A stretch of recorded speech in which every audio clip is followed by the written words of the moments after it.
এরা দাবি করছে আসুন আমরা সবাই মিলে নারকী সিস্টেমটাকে পাল্টাই। তারপর কি করব? বলে হিজবুত তাওহীদের প্রতিষ্ঠাতা ইমামুজ্জামান জনাব মোহাম্মদ বায়েজিদ খান পন্নী আল্লাহর হারিয়ে যাওয়া যে প্রকৃত সত্য জীবন ব্যবস্থা মানে ধর্ম মানব জাতির সামনে তুলে ধরেছেন তা গ্রহণ করি। মানে ইসলাম যেটা হারায় গেছিল ওইটা বায়েজিদ খান পন্নী বুঝছে, চলেন আমরা সবাই গিয়ে সেই ইসলামটা ধারণ করি। সেটা হলো বায়েজিদ খান পন্নীর কাছে আছে। আর একটা বই দেখেন, মহান সত্যের আহ্বান। এই বইটার 8 নম্বর পৃষ্ঠার মধ্যে গিয়ে হিজবুত তাওহীদ কি লিখছে দেখেন।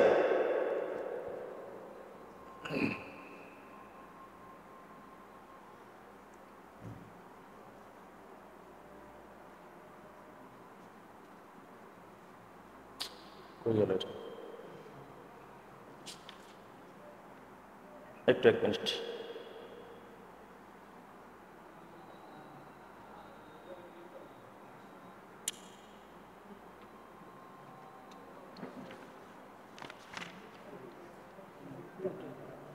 আচ্ছা যাই হোক, এখানে আমার একটু খুঁজতে হবে সেটা। যাই হোক, এতক্ষণ আমরা বুঝলাম যেটা এ জাতির সামনে এটা ধরতে পারে, এই যে এ জাতির সামনে লুটিয়ে পড়বে বিশ্ব। আর একটা বই, এই বইটার 50-51 নম্বর পৃষ্ঠার মধ্যে গিয়ে দাবি করছে যে সেই হারিয়ে যাওয়া প্রকৃত ইসলাম মহান আল্লাহ আবার দয়া করে টাঙ্গাইলের ঐতিহ্যবাহী পন্নী পরিবারের সন্তান এ জামানার ইমামুজ্জামান দি লিডার অফ দ্য টাইম জনাব মোহাম্মদ বায়েজিদ খান পন্নীকে বুঝিয়ে দিয়েছেন।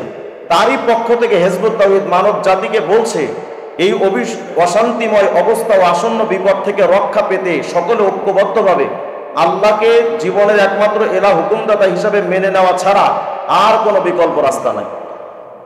তার মানে তাদের দাবি হলো, এরপরে আরেকটু পরে গিয়ে লিখছে সমস্ত মানব জাতিকে এই আসন্ন মহাবিপর্যয়ের হাত থেকে উদ্ধার করতে পারে একমাত্র হিজবুত তাওহীদ। তার মানে এই সব ঝুট ঝামেলা এবং ইসলাম বিদ্বেষী এবং বেঈমানি এই সব কিছু থেকে উদ্ধার পাওয়ার জন্য এখন শুধুমাত্র একটা উপায় আছে, সেটা হলো হিজবুত তাওহীদ গ্রহণ করা। এখন আপনি আমাকে বলেন, ইসলামটাকে আসল ইসলামটাকে আগে হারায় গেছে কখনো? আমাদের রসুলের রেখে যাওয়া ইসলাম আজও আছে কিনা? কোরআন শরীফ আজও পর্যন্ত বিকৃত না অবিকৃত? আচ্ছা, কোরআন যদি অবিকৃত থাকে, নবীর হাদিস যদি অবিকৃত থাকে, তাহলে ইসলাম বিকৃত হয় কেমনে? এত আওয়াজ কেন? এই মোবাইল টোবাইলগুলো একটু সেভ করেন, এদিকে খেয়াল করেন। একটা সংগঠন নষ্ট হয় কখন? যখন সংগঠনের মূল সংবিধান নষ্ট হয়, তাই না? মূল সংবিধান যদি ঠিক থাকে তাহলে সংগঠন নষ্ট। হ্যাঁ, কিছু মানুষের আদর্শ বিচ্যুতি হতে পারে, কিছু মানুষের ব্যক্তিগত ভুল হতে পারে, কিছু নেতার ভুল হতে পারে, কিন্তু সংবিধান যতক্ষণ পর্যন্ত ঠিক ততক্ষণ পর্যন্ত সংগঠনও ঠিক। এখন আমি আপনাদের কাছে জানতে চাই, কোরআন সুন্নাহ এগুলো নষ্ট হয়েছে না ঠিক আছে? ঠিক আছে কিনা? তো কোরআন যদি ঠিক থাকে তাহলে ইসলামও ঠিক আছে। সুতরাং যেই ধর্মটা আজও পর্যন্ত বিকৃত হয় নাই, সেই ইসলামটাকে বিকৃত এবং খ্রিস্টানদের মতবাদ হিসেবে দাবি করা, এটা কত বড় উদ্যত্ত আপনারা একটু ভেবে দেখেন। এখন আর একটা কথা আমি আসি আপনাদের সামনে, আসল ইসলাম কোনটা, আমাদেরটা না ওদেরটা, এটা বোঝার জন্য একটা মানদণ্ড শোনেন। সূরা ফাতির 13 নম্বর আয়াতের মধ্যে আল্লাহ পাক বলেছেন, ওয়ামান লাম ইউমিন বিল্লাহি ওয়া রাসূলিহি ফাইন্না আতাদনা লিল কাফিরিনা সাইরা, যে যারা আল্লাহ এবং রাসূলের উপর ঈমান আনে না, আমি সেই কাফেরদের জন্য শাস্তি আবদ্ধ করে রেখেছি, শাস্তি তৈরি করে রেখেছি। সহিহ বুখারী 8 নম্বর হাদিসে আসছে, বুনিয়াল ইসলামু আলা খামস, 5টা বিষয়ের উপরে ইসলামের ভিত্তি। 1 নম্বর শাহাদাতি আল্লাহ ইলাহা ইল্লাল্লাহ ওয়া আন্না মুহাম্মাদান আবদুহু ওয়া রাসূলুহু, আল্লাহর তাওহীদে সাক্ষ্য দেওয়া এবং রিসালাতের উপরে সাক্ষ্য দেওয়া, রাসূলের উপরে সাক্ষ্য দেওয়া, ওয়া ইকামিস সালাহ, নামাজ কায়েম করা, ওয়া ইতাইজ যাকাত, যাকাত আদায় করা, ওয়া হজ্জুল বাইত, বাইতুল্লাহর হজ করা, ওয়া সাওমে রমাদান, রমজানের রোজা রাখা।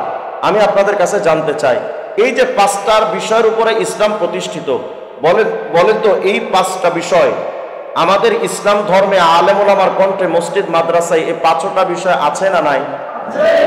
তাহলে ইসলামের মূল ভিত্তি আছে না নাই, নাকি নষ্ট হয়ে গেছে? আচ্ছা বলেন তো, এখান থেকে 100 বছর আগে এই জিনিসগুলো কি উঠাই দিছিল কেউ? 200 বছর আগে, 500 বছর আগে? তাহলে ইসলাম নষ্ট হয়েছে কেমনে? দ্বিতীয় কথা হলো, হিজবুত তাওহীদ যে দাবি করলো যে আমরা আসল ইসলাম বুঝছি, এখন চলেন তো দেখি ওদের ইসলামের মধ্যে কি হাল। আমাদের ইসলাম তো ঈমানের কথা বলে, ইমান ছাড়া কোনো মানুষ মুসলমান হতে পারে? বলেন বলেন, হতে পারে? একজন মানুষ মুসলমান হওয়ার জন্য প্রথম কাজই তো হলো তার ইমান আনা। ইমান না এনে সারাদিন যদি আপনি নামাজ পড়েন কোনো কাজ নাই, সারাদিন যদি যাকাত দেন কোনো কাজ হবে না। তাহলে ইমানটা হলো ইসলামের মূল ভিত্তি। কিন্তু হিজবুত তাওহীদের একটা মন্তব্য দেখেন। হিজবুত তাওহীদ তো দাবি করলো যে আমাদের ইসলামটা আসল ইসলাম। আসল ইসলাম থাকলে তো ইমানের কথা থাকবে, যেহেতু নাম হলো হিজবুত তাওহীদ, ইমানি সংগঠন। এখন দেখেন তো তাদের ধর্মে ইমান আছে কিনা।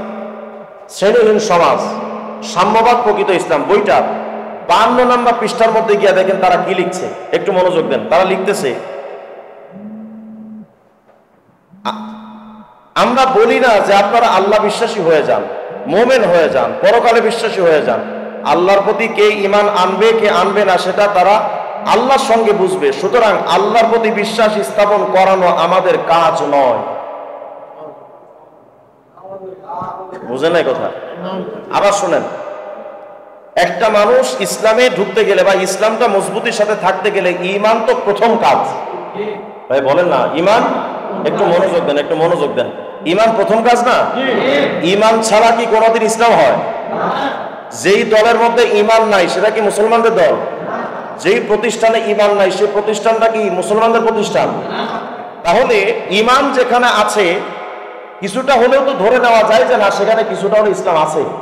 কিন্তু যাদের মধ্যে ইমানই নাই সে যদি দাবি করে আমি হিজবুত তাওহীদ, তাহলে সেটা মেনে নেওয়া যায় না। এই বইটার মধ্যে কি লিখলো? 52 নম্বর পৃষ্ঠা, শ্রেণীহীন সমাজে আমরা বলি না যে আপনারা আল্লাহ বিশ্বাসী হয়ে যান, মোমেন হয়ে যান, পরকালে বিশ্বাসী হয়ে যান।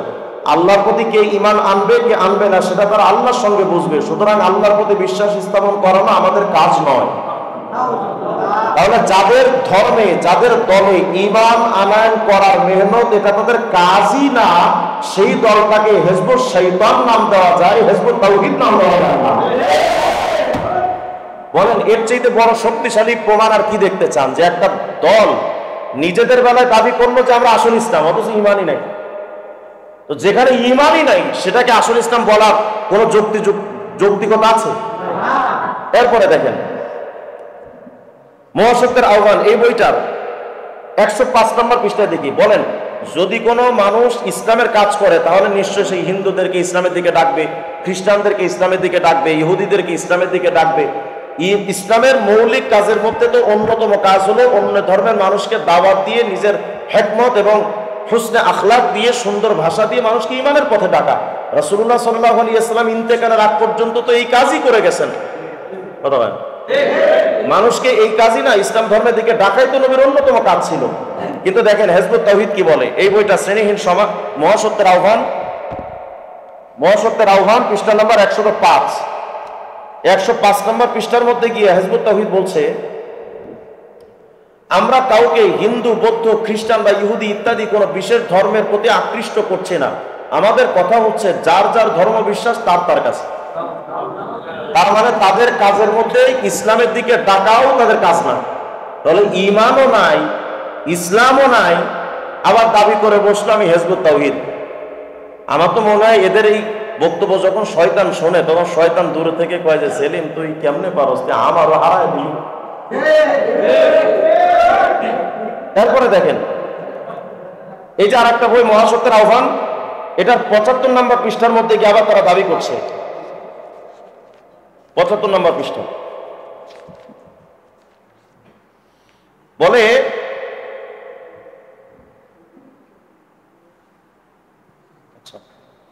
আমরা সকল সম্প্রদায়ের মানুষের কাছে এক স্রষ্টার বান্দা হিসেবে তার বিধানের দিকে ফিরে যাওয়ার কথা বলছি। ভালো করে শুনেন, আমরা সকল সম্প্রদায়ের মানুষের কাছে এক স্রষ্টার বান্দা হিসেবে তার বিধানের দিকে ফিরে যেতে বলছি। তার মানে বক্তব্য দিয়ে তারা বোঝাচ্ছে খ্রিস্টানরা তোমরা তোমাদের বিধানে ফিরে যাও, ইহুদিরা তোমরা তোমাদের বিধানে ফিরে যাও, বৌদ্ধরা তোমরা তোমাদের বিধানে ফিরে যাও, হিন্দুরা তোমাদের বিধানে ফিরে যাও।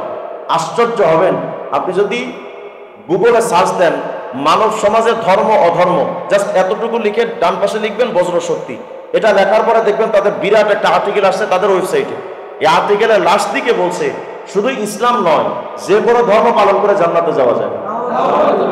আপনি চাইলে হরে রাম বইলাও জান্নাতে যেতে পারবেন, কৃষ্ণ দা বইলাও জান্নাতে যেতে পারবেন, আবার বাইবেল পড়ো, বাইবেল আমল করে জান্নাতে যেতে পারবেন।